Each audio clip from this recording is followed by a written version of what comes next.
اللہ الرحمن الرحیم الحمد للہ رب العالمین الصلاۃ والسلام علی سید المرسلین محمد وعلی آلہ واصحابہ ومن تبعہم بإحسان الی یوم الدین وبعد۔ ناظرین السلام علیکم ورحمۃ اللہ وبرکاتہ۔ ہماری بحث چل رہی تھی ذات رسول میں غلو کا عقیدہ و عمل پر اثر۔ اس بابت میں نے عقیدہ کے سلسلے میں الوہیت اور رسول کی بابت عام مسلمانوں کے خلاف عقیدہ رکھنا، یہ دو نقطہ بتایا تھا۔ تیسرا نقطہ ہے محبت رسول کا غلط معنی اخذ کرنا۔ محبت کی بحث تفصیل سے گزر چکی ہے۔ اس کا معنی، اس کی علامتیں اور اس میں اضافہ کرنے والی چیزوں کو بیان کیا جا چکا ہے۔ غالی صوفیہ کے ہاں اس کا معنی آپ کی عبادت کرنا، آپ سے دعا کرنا، آپ سے سوال کرنا، میلاد پڑھنا، شرکیہ اشعار پڑھ کر آپ سے فریاد طلب کرنا ہے۔ اور جو دوسری بات تھی شرعی عبادات پر اثر، تو مسلمانوں کا یہ عقیدہ ہے کہ ایمان باللہ کے بعد سب سے بڑا عمل نماز اور اس کے ارکان اور اسلام کے ارکان ہیں۔ لیکن غالی صوفیہ کا یہ دعویٰ ہے کہ سب سے بڑا عمل وحدت الوجود اور اللہ کی ذات میں فنا ہونا اور حقیقت محمدیہ پر ایمان رکھنا اور گوشہ نشینی اختیار کرنا ہے۔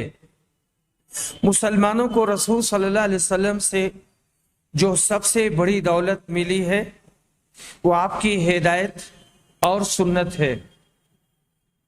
لیکن صوفیہ کا کہنا ہے کہ یہ طریقت اور حقیقت کے وارث ہوئے ہیں۔